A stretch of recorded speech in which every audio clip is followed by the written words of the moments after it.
In this video, we will explore the concepts of sudo and root privileges in Linux. We'll understand how to execute commands with elevated privileges. So let's start learning about sudo and root access. Let's define root and sudo. The root user is the superuser account in Linux. It possesses complete system access, allowing it to modify any file and run any command. The root user is identified by a user identification number of 0. Now, talking about the sudo command, it executes a command with root privileges.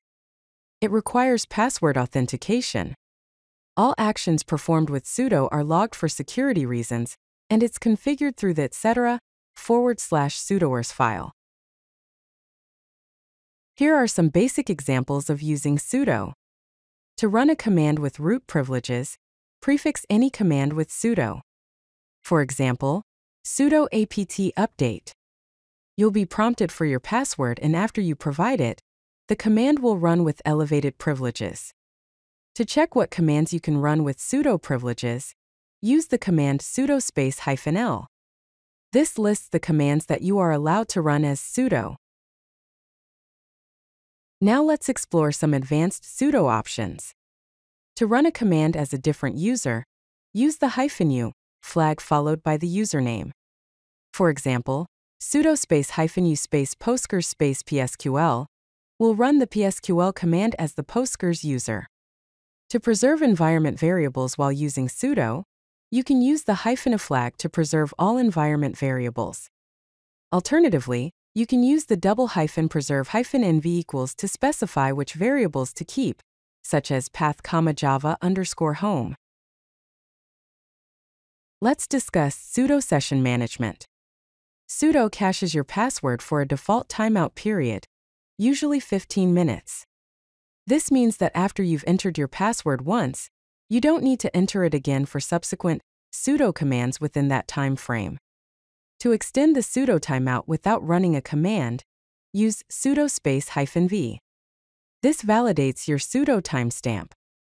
To invalidate the sudo session, requiring a password the next time, use sudo --k. Sometimes you might need to access a root shell directly. There are several ways to do this. Sudo -i provides an interactive root shell with root's environment. Sudo -s creates a shell with the current user's environment. Alternatively, you can use the su command. Sudo su- will give you a full root login shell. Sudo su by itself will start a root shell in the current directory.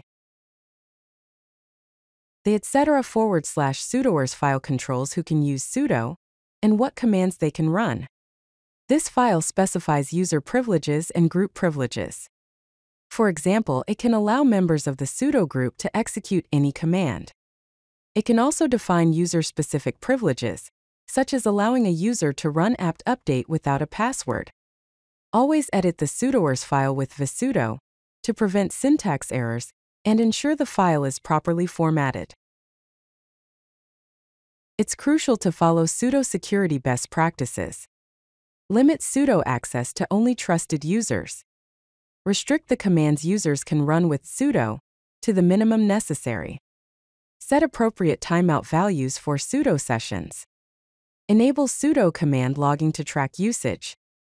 And regularly audit sudo usage logs to identify any suspicious activity. To view sudo logs, you can use commands like grep sudo in the /or/log /auth.log or journal ctl -rf equals sudo. Here's a summary of what we've covered about sudo and root privileges. Sudo provides temporary elevated privileges without sharing the root password. Configure access with the etc/sudoers file. Always edit it with vsudo. Limit sudo access to specific commands for better security. And all sudo commands are logged for accountability and auditing. Use root privileges responsibly, because with great power comes great responsibility. If you like this video, hit that like button and don't forget to subscribe. Visit codelucky.com for more such useful content.